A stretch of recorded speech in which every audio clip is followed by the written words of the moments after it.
Long ago, in a lush green kingdom nestled between the mountains and the rivers of Africa, there lived a wise and kind king named Oba Jaja.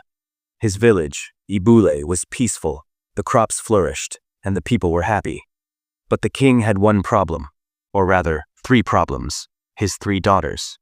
Princess Ife, the eldest, was known for her beauty and love of jewelry. She could spend an entire day admiring herself in polished calabash mirrors. Princess Dami, the second, loved food so much that she once tried to bribe the royal cook to make her fufu 5 times a day. And Princess Bisi, the youngest, loved to sleep. She could snore through the loudest village drumming, and once even slept through her own birthday celebration. Now, King Oba Jaja was growing old, and needed to choose one of his daughters to become the next ruler. But every time he watched them, he sighed. How can I leave this kingdom in the hands of daughters who only think of beauty, food, and sleep?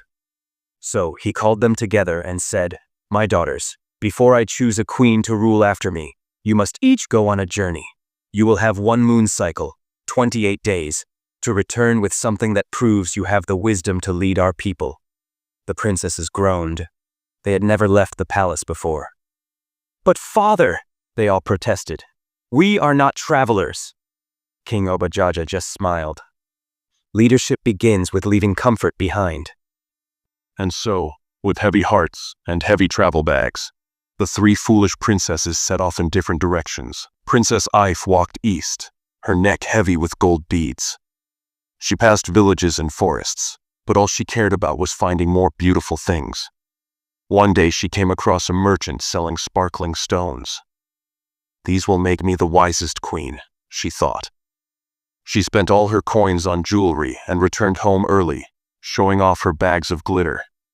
"Look, father," she beamed. "I brought treasure for the kingdom." But the king frowned. "Can your stones feed the hungry? Can they heal the sick? Can they bring peace?" Ife blinked. She hadn't thought about that. Meanwhile, Princess Dami journeyed west. She carried dried meat and roasted plantain and nibbled all the way. In a village called Nuba, she met a chef who cooked the most delicious egusi soup. Dami was in heaven. She asked him for his recipe, promising to bring it back to the palace. "This recipe will make me queen," she thought.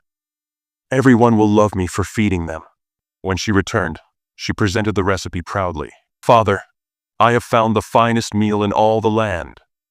King Oba Jaja tasted it and nodded. "Delicious. But can your soup settle a quarrel? Can it build a school? Can it stop a war?" Dami looked down at her feet. She hadn't thought about that either. Now, as for Princess Bisi, well, she hadn't even started her journey until the 3rd week. She had been sleeping under a mango tree outside the palace.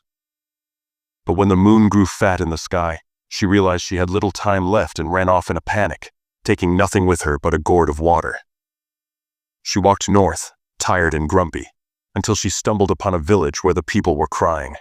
Their river had dried up, and without water, their crops were dying. Bisi was shocked. "No food? No water? No sleep? How do you live?" An old woman replied. "We survive, but barely. If you truly care, go west of the hills. There lies an ancient tree with roots that can call rain, but no one dares go. The path is too hard." Now, Bisi might have been lazy, but she wasn't heartless. She followed the directions, climbed over rocky hills, crossed thorny bushes, and finally found the tree. She dug beneath it, whispered a prayer, and to her amazement, the skies opened. Rain poured. The river flowed again. The village rejoiced. When she returned home, muddy and tired, no treasure, no recipe, no crown, only a story. "I didn't bring much, father," she said softly. "Only rain for those who needed it." King Oba Jaja stood up with tears in his eyes. "My child, you brought life. You brought hope. You brought service." And so, to everyone's surprise, the sleepiest of the princesses was crowned the future queen. Princess Ife learned that beauty fades, and Princess Dami realized that even the finest meal means little without kindness. Princess Bisi, once foolish, became the wisest of them all. And from that day on, the people of Ibule lived not only in peace and joy, the rule of a queen who had once been foolish, but learned to care. Moral of the story: wisdom is not found in comfort or gold or even the finest food. It's found in service, sacrifice, and the heart that cares.